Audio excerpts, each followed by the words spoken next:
Warahmatullahi wabarakatuh. Nama saya Dwi Prasetya dan saya di sini akan menjelaskan mengenai nomor 3 untuk di Wastatin. Di sini saya akan membacakan dulu soalnya. Pertama, sebuah penelitian dilakukan untuk mengetahui adanya hubungan antara seks dan sosial kelas. Tabel tabulasi silang untuk 600 responden ditujukan sebagai berikut. Ini ada tabelnya, udah diketahuin. Dan di sini diminta untuk gunakan uji Chi-square untuk membuktikan bahwa variabel seks dan sosial kelas saling berhubungan satu sama lainnya pada taraf nyata 5%. Nah, sekarang saya akan menjelaskan dari soal ini melalui papan tulis, dan saya akan sekarang punya papan tulis. Sekarang saya akan menjelaskan mengenai statistika industri soal UAS itu yang di nomor 3, yaitu menggunakan uji independensi dengan uji Chi-square. Pertama, kita harus menentukan dulu nilai hipotesis awalnya dulu sama hipotesis yang kedua. Nah, yang pertama, hipotesis awal itu H0, itu sesuai dengan apa yang diminta di soal. Nah, itu berarti variabel seks dan sosial kelas tidak saling berhubungan. Sedangkan untuk yang H1-nya itu variabel seks dan sosial kelas saling berhubungan. Ya, sudah dapat itu, sekarang kita mencari statistik ujinya. Nah, statistik ujinya itu kita mendapatkan dari nilai ini semua. Ini tuh dapat dari tabelnya. Nah, itu cuma cara ngebacanya, kita tulis doang dari tabelnya, udah dapat poin-poinnya. Ini adalah seksnya, sama ini adalah sosial kelasnya, itu A sampai D. Kalau yang seksnya itu ada male sama female. Nah, setelah itu kita harus menghitung juga totalnya juga. Total dari per masing-masing baris sama total dari per masing-masing kolom. Nah, berarti total barisnya ini ada 300, yang baris 1, terus yang baris 2 itu total ada 300 juga. Terus yang kolom 1 itu total ada 65, kolom 2 ada 330, kolom 3 ada 180, dan kolom keempat itu ada 25. Nah, pertama kita harus nulis dulu nilai-nilai, biar kita ngapusin dulu. Saya udah tulisin di sininya, ada O1, O12, O21. Itu poin-poin dari tabelnya itu. Contohnya misalkan dari O11, berarti itu ada di kolom 1 sama ada di baris 1. Berarti kolom 1 sama baris 1 itu ini 35. Lanjut lagi, ini berarti ada di kolom 1 baris 2, berarti ini 30. Lanjut lagi di O21 itu ada kolom 2 di baris 1, berarti itu ada 150. Terus yang O22 sama ini berarti ada di sini 180. Yang O31 ini ada di sini, ada 100. Terus O32 di sini ada 80. Terus O41 itu ada di sini 15. Terus yang di O42 itu ada 10. Nah, kalau kita dapat nilai poin-poinnya, sekarang kita mencari nilai E-nya. E itu caranya gimana? E itu kita tinggal menjumlahkan jadi caranya gini. Ini kan total baris. Nah, total baris tulis dulu 300 dikali sama kita mau nyari ini S11. Jadi total baris 1 dikali sama total kolom 1. Nah, berarti 300 dikali sama 65. Berarti dikali sama 65 per total dari seluruhnya ini. Total dari seluruhnya ini adalah 600. Ini semua 600, ini juga 600. Berarti per 600. Nah, berarti udah tadi saya hitung juga, yang mendapatkan hasilnya itu adalah 32,5. Ya. Sekarang lanjut lagi ke S12. Berarti ini ada di baris 1, itu berarti 300 dikali itu nilainya, berarti yang 2 itu 330 per ini nilai yang di sini totalnya 600. Berarti sama dengan kalau misalkan nilai S12 itu adalah 16,5.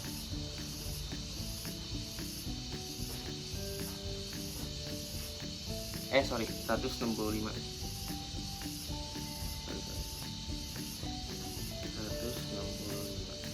Lanjut. Sekarang ini ada di S13. Nah, S13 berarti ada di baris 1 di kolom 3. Berarti totalnya ini dikali 300 dikali kolom 3 nya 180 per dibagi sama total seluruhnya itu berarti ada 600. Berarti hasilnya itu adalah S13 itu adalah 90. Nah, sekarang lanjut lagi ke S14. Berarti itu ada di baris 1 itu adalah 300 totalnya. Dikali itu dibagi sama kolomnya itu ada 25. Dibagi lagi sama total seluruhnya itu ada 600. Berarti itu hasilnya ada 12,5. Nah, kenapa saya nulis ini? E21 itu sama dengan E11, E23 itu sama dengan E13, E22 itu sama dengan E12, E24 sama dengan E14. Itu karena kalau misalkan pakai rumus yang sama, itu kan dilihat dari total yang tadi yang atas, awal-awal dikali total baris, terus dikali lagi sama total kolom, terus dibagi sama total seluruhnya. Nah, kita ngelihat kalau dari total baris itu tuh nilainya sama, berarti otomatis dikalinya bakal sama 300 lagi. Nah, berarti bisa kita simpulkan bahwa nilai S21 sama dengan S11 dan seterusnya, karena dikalinya dengan angka yang sama, tidak ada perubahan sama sekali. Karena itu saya menulis E21 sama dengan S11, terus juga E23 sama dengan S13, dan E22 sama dengan S12, dan yang terakhir E24 sama dengan S14. Tapi bisa kalian cek juga sendiri, dan itu bakal nilainya bakal sama.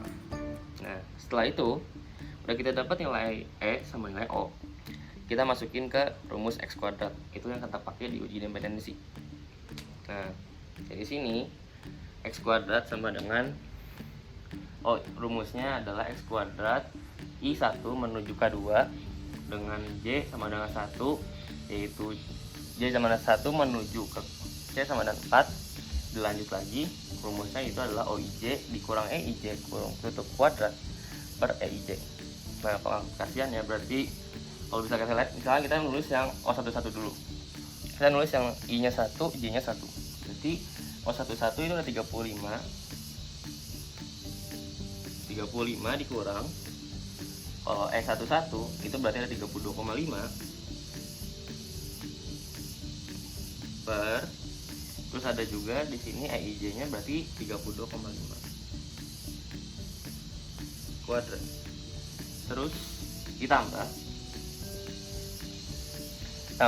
sama nilainya sama lagi. Berarti sekarang kita mulai dari S12. Kalau misalkan dari S12 itu berarti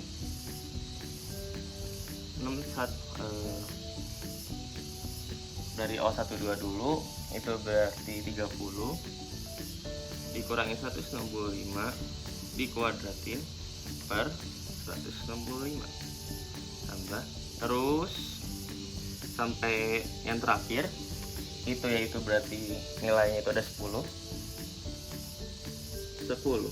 dikurang terakhirnya itu berarti ada 12,5 per dikurang lagi 12,5.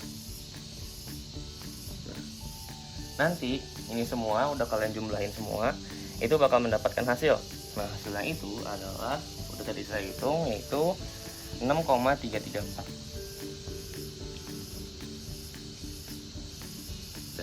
Kita mendapatkan hasil X kuadrat sama dengan ini. Sekarang kita mencari daerah kritisnya. Nah, daerah kritisnya itu kalau di soal, kalau kita diketahuin, ini biar mudah ngeliatnya, kalau diketahui di soal itu alfanya itu adalah 0,05 ataupun disebut dengan 5%. Jangan pusing, saya tulis 5%. Kalau misalkan dalam bentuk desimal itu berarti 0,05. Lanjut lagi, untuk nilai derajat bebasnya itu dengan rumus row dikurang 1 dikali kolom dikurang 1. Berarti untuk row-nya itu ada 2 dikurang 1 dikali kolomnya itu ada 4 dikurang 1. Berarti nilainya 2 kurang 1 itu 1, 4 kurang 1 itu adalah 3. Berarti 3 dikali 1 itu berarti nilainya adalah 3. Nah, kalau misalkan kita ngelihat di tabel chi-square, itu berarti kalau misalkan dengan derajat bebasnya itu dengan nilai alfanya itu 0,05 dan memiliki derajat bebas 3, itu kalau nilai di chi-square, di tabel chi-square bisa kalian lihat itu dengan nilai 7,815. Nah, sekarang kita gambar grafiknya. Nah, grafiknya ini seperti ini karena ini independen. Jadi cuma satu doang, di sini masih 0, di sini kita ini. Nah, di sini nilainya untuk yang diarsir itu adalah ternyata tolak OH nolnya. Berarti di sini nilai ini adalah 7,815. Udah. Terus sudah itu, kita lihat lagi nih. Berarti kalau misalkan tolak H0 jika X kuadrat itu lebih besar sama dengan 7,815. Sama juga terima H0 jika X kuadrat lebih kecil sama dengan 7,815. Nah, kita ngeliat nih sekarang. Di sini nilai X kuadratnya adalah 6,334. Ya kan? Berarti kita mendapatkan nilai 6,334 itu bisa mendapatkan lebih kecil 7,815. Berarti kita bisa simpulkan bahwa kita tidak menolak H0.